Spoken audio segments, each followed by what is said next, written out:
Olá pessoal, tudo bem? Bem-vindos ao canal Eco Matemática. Eu sou o professor Daniel Eco e no vídeo de hoje iremos desenvolver o deslocamento de uma partícula no espaço, usando para isso funções vetoriais e o GeoGebra. Você já parou para imaginar como seria o rastro de uma abelha, de uma mosca, de um mosquito ou até de uma borboleta quando todos esses insetos estão voando? Se eles pudessem deixar esse rastro, como seria essa curva no espaço? E o que é que isso tem a ver com as mais diversas engenharias e física? Assim como, claro, a matemática. Antes disso, inscreva-se no canal, dê seu like e ao final do vídeo, comente o que você achou da explicação e proponha novos problemas para nós gravarmos. Vamos lá? Ok, então aqui nós estamos na tela principal do GeoGebra. Okay. Primeiro passo, vamos abrir a janela de visualização 3D.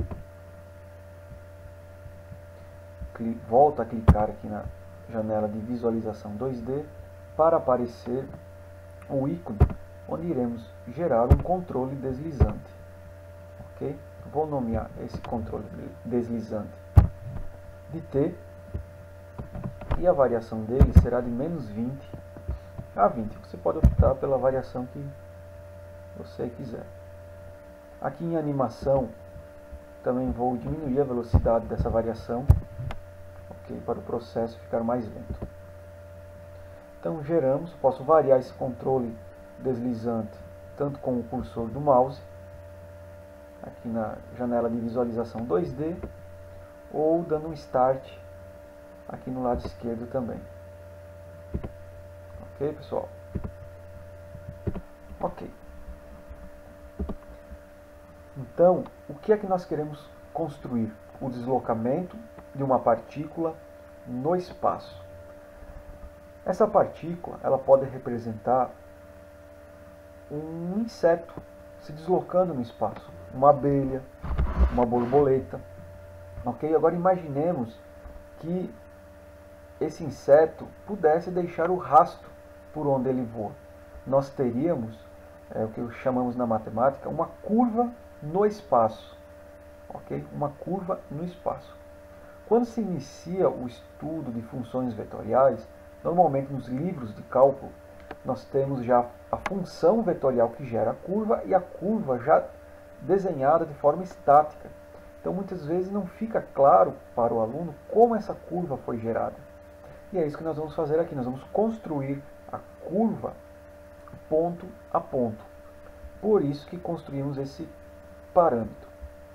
Bom, já comentei sobre função vetorial. O que é isso, né? De uma forma bem simples. Vou criar aqui um vetor no GeoGebra. Veja que ao digitar vetor aqui na entrada, nós temos várias formas diferentes de vetores. Eu vou optar pelo vetor onde iremos ter como entrada o ponto inicial e o ponto final desse vetor. Okay? O seu ponto inicial, vou optar por ser a própria origem, para ficar mais simples de visualizarmos. Okay? Lembrando que um vetor pode estar em qualquer local do plano, se ele possui duas componentes, ou no espaço, ele possuindo três componentes, desde que se mantenha módulo, direção e sentido. O vetor será o mesmo. Ok?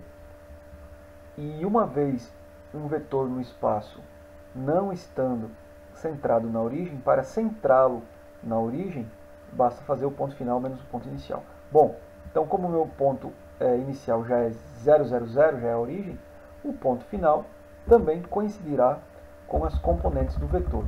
Aqui que vem o detalhe. Eu poderia, por exemplo, digitar o ponto final como sendo 1, 2, 3. Reparem que eu construí aqui um vetor no espaço estático. O ponto final desse vetor tem coordenadas x igual a 1, y igual a 2 e z igual a 3. Z aqui é o eixo azul e em cinza aqui o plano XY. O que é que nós vamos fazer? Cada uma dessas coordenadas agora serão funções de uma variável. e essa variável será exatamente o t que nós acabamos de criar. A componente x desse vetor será a função cosseno t, a componente y será a função seno t, e a componente z será a função t sobre 5. Ok? Então nós temos aqui o vetor para este valor de t dado. Ao variar o t, vejamos o que nós temos agora lá no espaço. Para cada t eu tenho um vetor que é diferente em relação ao t anterior. Eu estou alterando o módulo, a direção e o sentido dele. Vocês podem acompanhar isso aqui no lado esquerdo. Ao variar o t, para cada t eu tenho um vetor com 3 componentes diferentes, um vetor diferente do outro. Ok? Então, uma função vetorial nada mais é do que isso, onde as componentes do vetor dependem de uma variável. Mas, professor, que eixo está representando essa variável? Nenhum, certo? Nós temos t aqui não é um eixo, não representa, não é a variável de um eixo, certo? Os eixos continuam sendo o eixo x, o eixo y aqui no plano, no chão, e o eixo z, ok? Este t, na física, é o que nós chamamos de tempo. Então, nós vamos criar agora um ponto que irá coincidir com o ponto final desse vetor, dessa função vetorial, e ao variar o t, iremos variar ao mesmo tempo o vetor, a função vetorial, e esse ponto. Então, esse ponto se localizará em locais diferentes no espaço para cada t. Para cada t. Vamos lá. Ponto A de coordenadas, as mesmas coordenadas do ponto final desta função vetorial. Cosseno t, okay? Seno t, t sobre 5.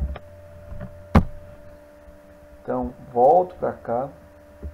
Vejo que ao variar o t, este ponto, essa partícula está se deslocando no espaço. Tem um ponto no espaço que está posicionado aqui de forma estática para esse valor de t, 10.4. Mas ao mudarmos o t, o ponto muda a sua posição no espaço. A brincadeira bacana vem agora. Vou deixar aqui o menor valor possível de t, menos 20. E vamos aqui na janela de visualização 3D, exatamente no ponto, com o botão direito, nós temos a opção aqui no GeoGebra de exibir o rastro. E vou dar o Start aqui no parâmetro novamente.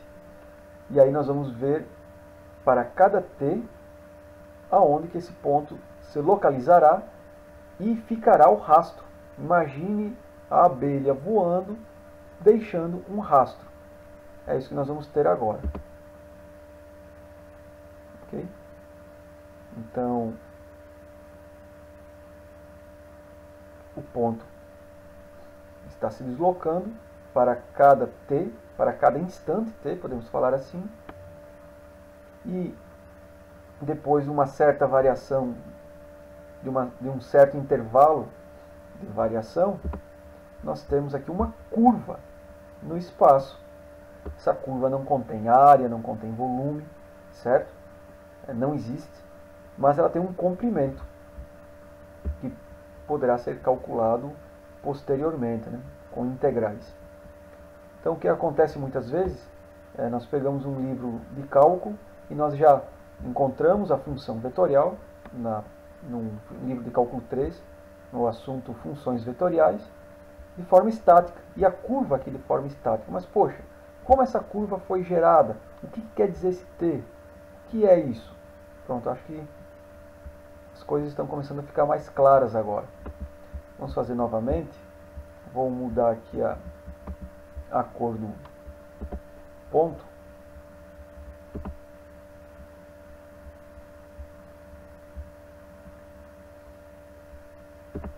para ficar mais colorido.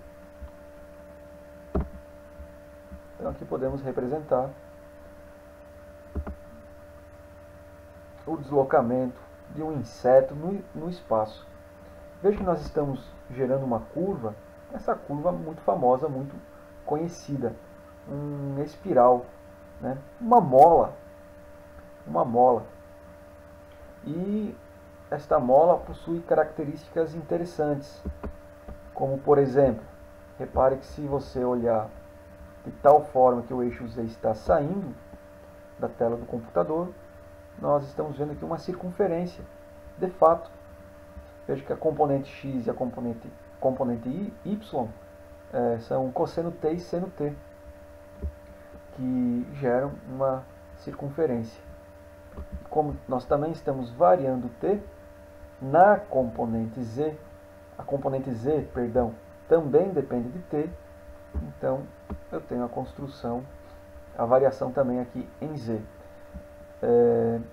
Através desse exemplo, nós poderemos agora construir qualquer curva que vocês quiserem no espaço. Basta virmos aqui e mudarmos as coordenadas desse ponto em função de t e as coordenadas do ponto final aqui da função vetorial.